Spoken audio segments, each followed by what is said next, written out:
እዚ ኣፎት ሚድያ እዩ ሰላም ጥዕና ሃበልና ዝተፈላለዩ ቦታን ኩነታትን ኮይንኩም ድላዋት ኣፎት ሚድያ ተካተሉ ክብራትን ክብራናን ንሳዓት ዝተዋደዱ ሓፀርቲ እዋናዊ ምዕባለታት ሒዝናልኩም ቀሪብና ኣለና ሓበራዊ ጻንሕትኩም ሳራካውን ብምዕዳም ናብ ዝርዝራቶም ተሰጋጊርና ካብ መቐለ ኣዲስ ኣበባ ዝግበር ናይ ምድሪ ትራንስፖርት ተዓጽዩ ዝብል ሓበሬታ ዝምልከት ምንጭታት ንትካልና መረጋገጽ ሂቦም ብሄራዊ ቦርድ መረጻ ኢትዮጵያ ገለልተኛ ኣካያዲ ዘይተረኸበሉ ሓደ ጣብያ መረጻ ከም ዝዓሸገ ገሊጾም ባህሊ ወጋን ኣብ ብሄራዊ ኣጀንዳታትና ጸኒዕና ከሞትሩ አንጻርቶም ሓድነትናን ዓቕምናን ንምዝራግ ዝዘርግሑ ዘለዉ ኣጀንዳታት ተበርቴና ክንቃለስ ይግባእ ክብል ሕወሓት ሓድሽ ኣንፈት ቃልሲ ይብላ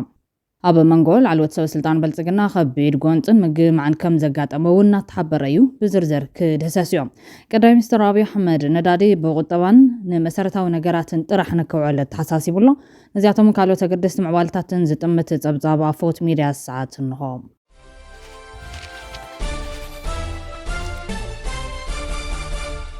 بقدامنت سمزي حورات إمارات عرب بسنكي مس سبع البون فرتستا سركستت مخزن نداد دحر معصلاوز تلعل بارحه وسيبو نحدا ليتي برراتات نكيزيو كمز قارص افليطام زدما زخونه مغداتي كمز يصحكوان تزي تغلص دحنت حزبن مرغغات كل ادلاي سغمتات يوسدو كمزلو غليصام سمزي حورات إمارات عرب ابي كساب زصحفو صحف مقراص ترافيك اير دحنت كلهم تغعزتن سرحنياتات نمرغغات زوسد ناي طنقاس غمت مخانو بمغلاص تغعزتي حدش حبريتان مركاب نزغعزو لمنغد اير كوكس مخيرام قال برراتات نابتا بدبي زركب كالي أهجراوي معروفون فرتي المكتوم كم استغير فلتو أهجراوي معروفون فرتي دبي أبي إسرائيل عمشتنا استات 9 مليون تقعز تنجدو سمزت هاجر أبزوانتي أبي معروفون فرتي دبي زقات أمبارع أبي تحت قوة كم ذات هو قال تملو إيران أبوان كيناتنا حبورات إمارات عرب استات كل تشع مسائلات سبعة بنفرتن توكيسا مبزحت يوم بمكة خلا أير تعقيتهم يوم سعود عرب أبي حدا ليت بعسرتات زود راس سبعة بنفرتي كم زوداتن إيران كويتن دما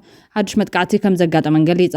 أمريكان إسرائيل نابل على إيران متقعتها بزغطلال زلو أوان أب تهران كبير متقعت بومباتات كم استفزمه زحبر تبزعات الله أبتا سراويت إسرائيل نتحت غرصي حزب الله علما زقبر الله زل كتما بيروتون عبي فنجرا كم استسمعي في اللجوم بسنكي بسمين دوبون حزب الله عن إيران ناب إسرائيل زون جفو ميسايل دما بتهاجر دمت دول متنقطات سمعهم بتماثالي أولات هاجرات حبرة أوروبا متصابو هرمز المخفات وغان أوروبا انتايك قبر كم زغل كزتيا مخانن حلاف بوليس وصايت حبرة قاليتهم كاجا كالاس قدما ببراسلس زكايد آخبا قدايت وصا حبرة أوروبا مخفات متصابو هرمز يربحن نايكبل مع خنزينا رويترز حبيروم قجس ما خلا مبرو أكاب جمرت حيزو بركز بلا مراخب نتاستات إسراميتا وندادي عالم زحلف المتصابك حلفة أبز فتنا الوان متقعت كم زوز حني قلات بريزيدنت أمريكا دونالد ترامب مشارخت أمريكا نزي متصابو أمو حاسن تزي حقيزن متزاينيتو أزيو حماك خوني كبل فرارحيو بسنبت بيت صحفة قدام مستر بريطانيا كير ستارمر أب علما مرخب زفتار مزنبع نموقاد بزعوا قداسنت مخفات متصابو هرمز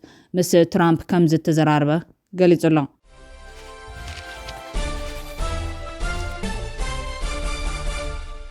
ብሄራዊ ቦርድ መረጻ ኢትዮጵያም ገለልተኛ አካያድ ዘይተረኸበሉ ሓደ ጣብያ መረጻ ከም ዝዓሸገ ገሊጾም ኣዶ እምበር እቲ ቦርድ ወይዘሮ ሜላት ወርቂ ሃይሉ ብዛዕባ መስርሕ ምዝገባ መረጽ ኣብ ዝሃበኡ መግለጺ ስጉምቲ ዝተወሰደ ብሕፂ ተወዳዳርነት ዝተመዝገቡ ሰባት ኣካየድቲ መረጻ ኮይኖም ብምርካቦም ምዃኑ ገሊጸን እተን ኣዶ እምበር እቲ ተግባር ዝተፈጸመሉ ጣብያ ሙሉ በሙሉ ከም ዝተዓሸገ እኳ እንተገለጻ እቲ ጣብያ ዝርከበሉ ቦታ ግን ካብ ምጥቃስ ተቆጢበን ኣለዋ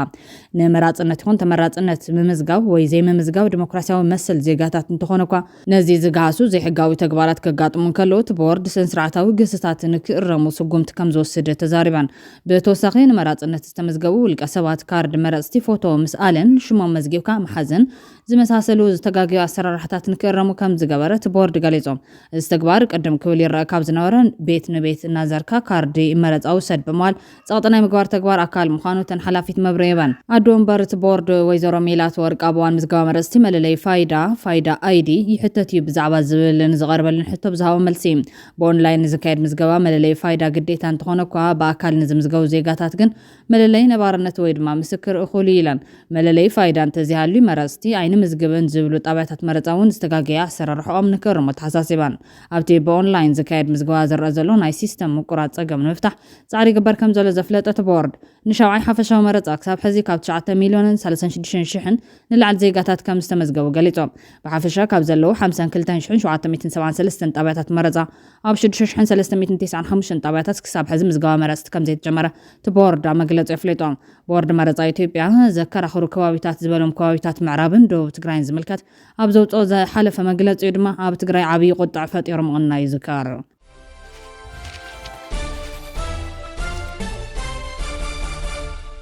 ኣብ ብሔራዊ ኣጀንዳታትና ጸኒዕና ከም ወትሩ ኣንጻር እቶም ሓድነትናን ዓቕምናን ንምዝራግ ዝዝርግሑ ዘለዉ ኣጀንዳታት ተበርቲዕና ክንቃለስ ይግባእ ክብል ሕወሓት ሓድሽ ኣንፈት ቃልሲ ሂቦም። እዚ ዝተገለጸ ውድብ ህዝባዊ ወያነ ሓርነት ትግራይ ኣብ ብሔራዊ ኣጀንዳታትና ንሽከል ብዝብል ኣብ ዘውፅኦ ሰሙናዊ መልእኽቲ ትውድብ እዮም። ህዝቢ ትግራይ ኣብ ሓደጋ ህልውና ይርከብ ዝበለ ትውድብ ንዝሓለፉ ዓመታት ኣብ ልዕሊኡ ዝተፈጸመ ጆኖሳይድ ዛጊድ ብዝተፈላለየ መልክዑ ይቕጽል ኣሎ ኢሎም። 40 ሚታዊ መሬት ተጎቢጡ ህዝብና ተመዛቢሉን ተሰዲዱን ብጥሜትን ሕማምን መዓልታዊ ሬሳ እናቆፀረ ይውዕለለ ዝበለ ውድብ ሕወሓት ኣብቲ ካልኦት ከባቢታት ትግራይ እውን ብኣዋጅ ዕፅዋን ክባል መንግስቲ ኢትዮጵያ መድሓኒት መሃያ ሰራሕተኛ መንግስትን በጀትን ተኸልኪሉ ኣገልግሎት ባንኪ ነዳድን ካልኦት መሰረታዊ ኣቕርቦታትን ተዓፅዩ ካብ ዝኸፍአ ናብ ዝበኣሰ ማሕበረ ኢኮኖሚያዊ ቅልውላው ኣትዩሎ ክብል ኣገንዚቦም። እዚ ቅልውላው መንግስቲ ኢትዮጵያ ነቲ ኣብ ልዕሊ ህዝቢ ትግራይ ቅድሚ ዓመታት ዝኣወጆ ጆኖሳይድ ንምምላዕ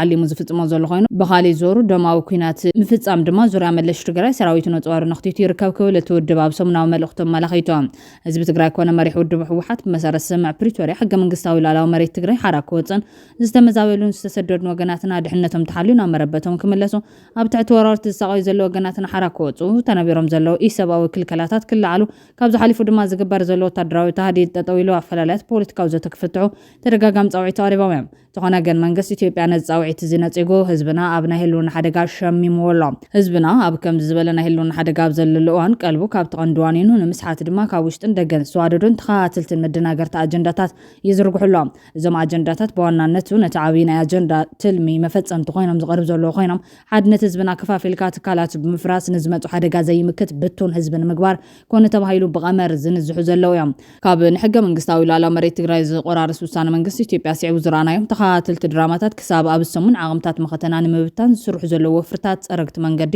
እቲ ብዓብዩ ኣብ ልዕሊ ትግራይ ዝተኣወጀ ጆኖሳይድ እዮም። ህዝብና እዞም ሓድነትናን ዓቕምታትና ንምብታን ዝንዝሑ ዘለዉ ኣጀንዳታት ከም ወትሩ ኣትሪሩ ከም ዝቃለሶም ኣየጠራጥርን ክብል ውድብ ሕወሓት ኣብ ሰሙናዊ መልእኽቱ ገሊፆም። ህዝቢ ትግራይ ኮነ መሪሕ ውድብ ሕወሓት ሕዚ እውን ዋኒኖም ኣብቶም ቀንዲ ብሔራዊ ኣጀንዳታት ህዝቢ ትግራይ እዮም። ሞትን ስቃይን ህዝብና ከብቅዕ ዓቕምታት መኸተና ጠሚርና ብሔራዊ ትካላትና ካብ ዝኾነ ይኾነ ዋን ላዕሊ ንልእኽቶም ብቑዓት ክኾኑ ብምግባር ዝቕፅል ዘሎ ሓደጋ ሃለውና ዝምክት ቁመና ፈጢርና ቀጻልነት ህዝብና ከነረጋግፅ ኢና። ነቶም ካብ ቀንዲ ብሔራዊ ዋንናትና ንምውፃእ በብዋን ዝፍጠር ዘሎ ኣጀንዳታት ከከመ መጻጽኦም እናመከትና ኣብ ምውሓስ ህልውና ህዝብና ንሽከል ይብል መልእኽቲ ዝሰሙን ህዝባዊ ወያነ ሓርነት ትግራይ።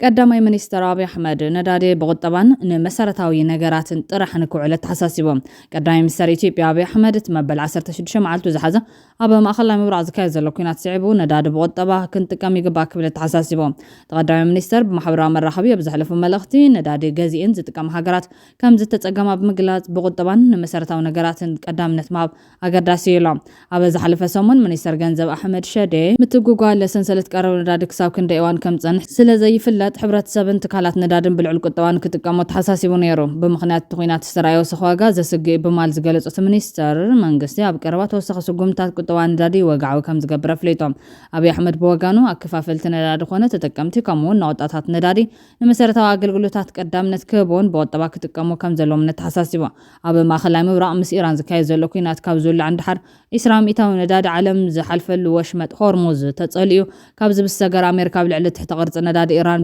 ዝፈጸመቶ መጥቃዕቲ ዋጋ ነዳዲ ብልዑል ዋጋ ወሲኹሎም። በዚ ምክንያት ዋጋ ነዳዲ ካብ 2022 ናብ ዝልዑል ወሰኽ ብምርኣይ ንበርሚል $120 ይሽየጥ ኣሎ። ነሲዕቡ ዓለም ለኸ ኤጀንሲ ነዳዲ ዝለዓለ መጠን ዘለዎ ዕቑር ነዳዲ ብምውፃእ ንኤዥያን ሃገራት ኦሽንያን ከም ዘከፋፍል ገሊፆም። እዚ ከም ዘሎ ኮይኑ ካብ መቐለ ኣዲስ ኣበባ ዝግበር ናይ ምድሪ ትራንስፖርት ተዓፅዩ ዝብል ወረ ሓሶት ምዃኑ ተገሊጹሎም ካብ መቐለ ናብ ኣዲስ ኣበባ ዝግበር ናይ ምድሪ ትራንስፖርት ተዓፅዩ ዝብል ብማሕበራዊ ሚድያ ዝንዛሕ ዘሎ ወረ ካብ ሓቂ ዝረሓቐን ፈፂሙ ሓሶት ምዃኑ ተረጋጊጹ ኣፎት ሚድያ ካብ መቐለ ናብ ኣዲስ ኣበባ ዝንቀሳቐሱ ዘለዉ ትካላት ትራንስፖርት ናይ ቲኬትን ቢሮታትን ከም ዘረጋገጽዎ ትራንስፖርት ደው ዝበለሉ ኩነታት የለን ንጽባሕ ዝኸውን ቲኬት እውን ብልሙድ ኣገባብ ይቑረጽ ከም ዘሎን ስሩዕ ምንቅስቓስ ተሽከርከርቲ ከም ዝቐጸለን ተፈሊጦም ትማሊ ኣብ ከባቢ ምላዛት ኣብ መንጎ ፖሊስን ገለ ኮብለልትን ብዘጋጠመ ናይ ተኽሲ ልውውጥ ሽፋን ብምግባር ገለ ኣካላት ህዝቢ ንምርዓድን ንምድንጋርን መንገዲ ተዓፅዩ ዝብል ናይ ሓሶት ወረ ክነዝሑ ተዓዚብና ኣለና ትማሊ ዘጋጠመ ፍጻመ ምስ ስሩዕ ናይ ትራንስፖርት ምንቅስቓስ ዝተኣሰር ከም ዘይኮነ ንምርዳእ ተኻኢሉ ኣሎ ስለዚ ህዝቢ በዞም ብማሕበራዊ ሚድያ ዝንዝሑ ዘይተረጋገጹ ወረታት ከይተደናገረ ስሩዕ ናይ ጉዕዞ ምንቅስቓሱ ክቕጽል ከም ዝኽእል ነረጋግጽ